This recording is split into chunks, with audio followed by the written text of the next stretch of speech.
শর্তে পাল্টা শর্তে চলছে ইরান যুক্তরাষ্ট্রের যুদ্ধ।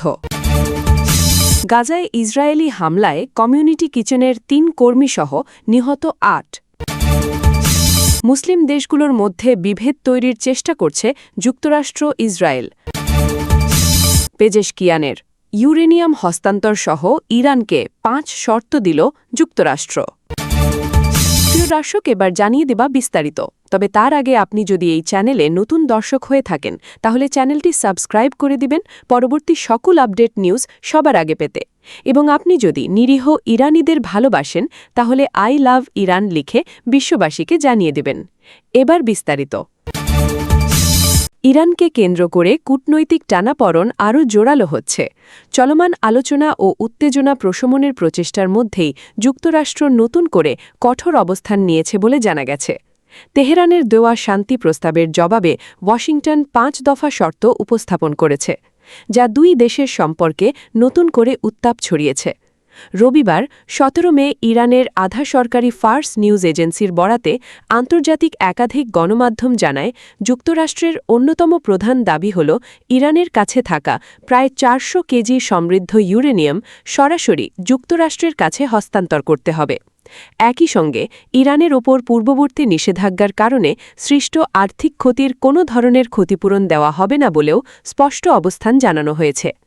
প্রতিবেদন অনুযায়ী ওয়াশিংটনের আরেকটি শর্ত হল ইরানের পারমাণবিক কর্মসূচির আওতাধীন একাধিক স্থাপনার মধ্যে ভবিষ্যতে মাত্র একটি কেন্দ্র চালু রাখার অনুমতি দেওয়া হবে।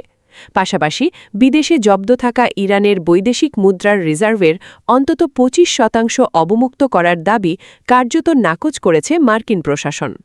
মধ্যপ্রাচ্যের চলমান সংঘাত নিরসনের বিষয়টিকেও আলোচনার অংশ হিসেবে যুক্ত করেছে যুক্তরাষ্ট্র। ইসরায়েলি গণমাধ্যমের খবরে বলা হয়েছে, ইরান যদি এসব শর্ত মেনে নেয় তবুও দেশটির ওপর সামরিক হামলার ঝুঁকি পুরোপুরি দূর হবে এমন নিশ্চয়তা দিচ্ছে না ওয়াশিংটন। এদিকে যুক্তরাষ্ট্রের এই অবস্থানের তীব্র সমালোচনা করেছে ইরানি গণমাধ্যম ও কর্মকর্তারা। আধা সরকারি মেহের নিউজ এজেন্সির এক সম্পাদকীয়তে বলা হয়, যুদ্ধক্ষেত্রে যা অর্জন সম্ভব হয়নি তা এখন আলোচনার টেবিলে আদায়ের চেষ্টা করছে যুক্তরাষ্ট্র। গাজা উপত্যকায় ইসরায়েলি হামলায় অন্তত ৮ ফিলিস্তিনি নিহত হয়েছেন। নিহতদের মধ্যে মধ্য গাজার দেইর আল বালাহ এলাকায় একটি কমিউনিটি কিচেনের ৩ কর্মীসহ নিহত হয়েছেন। এছাড়া খান ইউনিসে ও বেইত লাহিয়াতেও পৃথক হামলায় আরও কয়েকজন নিহত হয়েছেন। গাজা থেকে আল জাজিরার প্রতিবেদক হিন্দ খুদারি বলেন, এই ঘটনা দেখাচ্ছে যে ইসরায়েল শুধু মানুষ নয়, গাজার সাধারণ মানুষের সেবায় নিয়োজিত প্রতিষ্ঠানগুলোকেও লক্ষ্যবস্তু করছে। এই ঘটনার প্রতিক্রিয়ায় হামাস একে ইচ্ছাকৃত যুদ্ধ অপরাধ এবং গাজায় চলমান গণহত্যার অংশ বলে উল্লেখ করেছে।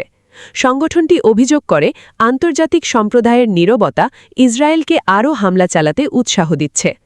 গাজার স্বাস্থ্য মন্ত্রণালয়ের তথ্য অনুযায়ী ২০২৩-এর ৭ অক্টোবর থেকে শুরু হওয়া যুদ্ধে এখনও পর্যন্ত প্রায় ৭২,৭৬০ জন ফিলিস্তিনি নিহত হয়েছেন। গত বছরের অক্টোবরে কার্যকর হওয়া তথাকথিত যুদ্ধবিরতির পরও অন্তত ৮৭১ জন নিহত হয়েছেন। ইসরায়েলি সেনাবাহিনী জানিয়েছে, গাজার প্রায় ৬০% এলাকা তাদের নিয়ন্ত্রণাধীন বাফার জোন বা সুরক্ষা বলয়ের মধ্যে রয়েছে। সেনাবাহিনীর দাবি, ওই এলাকায় একজন সশস্ত্র ব্যক্তিকে হত্যা করা হয়েছে যিনি সৈন্যদের জন্য হুমকি ছিলেন। তবে এ দাবির পক্ষে কোনো প্রমাণ উপস্থাপন করা হয়নি। একই সঙ্গে ইসরায়েলি বাহিনী দাবি করেছে, হামাসের এক কমান্ডার বাহা বারুদ নিহত হয়েছেন। তবে এ বিষয়ে হামাসের পক্ষ থেকে তাৎক্ষণিক কোনো মন্তব্য পাওয়া যায়নি। ইরানের প্রেসিডেন্ট মাসুদ পেজেশকিয়ান অভিযোগ করেছেন, মুসলিম দেশগুলোর মধ্যে বিভেদ ও অবিশ্বাস সৃষ্টি করে একে অপরের বিরুদ্ধে দাঁড় করানোর চেষ্টা করছে যুক্তরাষ্ট্র ও ইসরায়েল। রবিবার তেহরানে পাকিস্তানের স্বরাষ্ট্রমন্ত্রী মোহসিন নাকভির সঙ্গে বৈঠকে তিনি বলেন, ইরানের নীতিগত অবস্থান হল প্রতিবেশী দেশগুলোর সঙ্গে বন্ধুত্বপূর্ণ সম্পর্ক জোরদার করা, বিশেষ করে উপসাগরীয় মুসলিম রাষ্ট্রগুলোর সঙ্গে। পেজেশকিয়ান বলেন, ইসলামিক প্রজাতন্ত্র ইরান মুসলিম দেশগুলোর সঙ্গে স্থায়ী ও সৌহার্দ্যপূর্ণ সম্পর্ক চায়, কিন্তু যুক্তরাষ্ট্র ও জায়নবাদী ইসরায়েল সবসময় বিভাজনের নীতি ও অবিশ্বাস সৃষ্টি করে মুসলিম দেশগুলোকে পরস্পরের বিরুদ্ধে দাঁড় করানোর চেষ্টা করেছে। তিনি ইরান যুক্তরাষ্ট্র যুদ্ধবিরতিতে মধ্যস্থতাকারী হিসেবে পাকিস্তানের ভূমিকার প্রশংসা করেন। একই সঙ্গে আশা প্রকাশ করেন এই ডাট্টিকিক প্রচেষ্টা মধ্যপ্রাচ্যের শান্তি, স্থিতিশীলতা ও দীর্ঘমেয়াদী সুরক্ষা জোরদার করবে। ইরানি প্রেসিডেন্ট যুক্তরাষ্ট্র ও ইসরায়েলের হামলাকে আন্তর্জাতিক আইন ও মানবাধিকারের লঙ্ঘন বলে উল্লেখ করেন। তিনি বলেন, এই হামলায় ইসলামিক বিপ্লবের সর্বোচ্চ নেতা আয়াতুল্লাহ সাইয়েদ আলী খামেনি, কয়েকজন শীর্ষ সামরিক কর্মকর্তা, মন্ত্রী, শিক্ষার্থী ও সাধারণ নাগরিক নিহত হয়েছেন। পেজেশকিয়ান আরও দাবি করেন, যুক্তরাষ্ট্র ও ইসরায়েল ইরানের উত্তর-পশ্চিম ও দক্ষিণ-পূর্ব সীমান্ত দিয়ে সশস্ত্র গোষ্ঠীগুলোকে অনুপ্রবেশ করিয়ে দেশে অস্থিতিশীলতা তৈরির চেষ্টা করেছে। তবে পাকিস্তান, আফগানিস্তান ও ইরাক তাদের ভূখণ্ড ইরানের বিরুদ্ধে ব্যবহার করতে না দেওয়ায় তিনি এসব দেশের প্রশংসা করেন। চলমান আলোচনায় ইরানের সামনে 5টি বড় শর্ত তুলে ধরেছে যুক্তরাষ্ট্র। রবিবার 17 মে ইরানি সংবাদ মাধ্যম ফার্স নিউজের প্রতিবেদনে বলা হয়েছে, তেহরানের পারমাণবিক কর্মসূচি ও আঞ্চলিক উত্তেজনা ঘিরে যুক্তরাষ্ট্র কঠোর অবস্থান নিয়েছে। প্রতিবেদনে বলা হয়, অতীতে নিষেধাজ্ঞা ও নীতিগত সিদ্ধান্তে ইরানের যে ক্ষতি হয়েছে তার জন্য কোনো ধরনের ক্ষতিপূরণ দেওয়া অস্বীকার করেছে যুক্তরাষ্ট্র। এছাড়া আলোচনার অংশ হিসেবে ইরানকে 400 কেজি সমৃদ্ধ ইউরেনিয়াম যুক্তরাষ্ট্রের কাছে হস্তান্তর করার দাবিও করা হয়েছে বলে উল্লেখ করা হয়েছে। আরেকটি শর্তে বলা হয়েছে, ইরানের পারমাণবিক স্থাপনাগুলোর মধ্যে কেবল একটি সক্রিয় রাখার অনুমতি দেওয়া হবে। একই সঙ্গে বিদেশে জব্দ থাকা ইরানের সম্পদের 25% ছাড় দিতে রাজি হয়নি ওয়াশিংটন।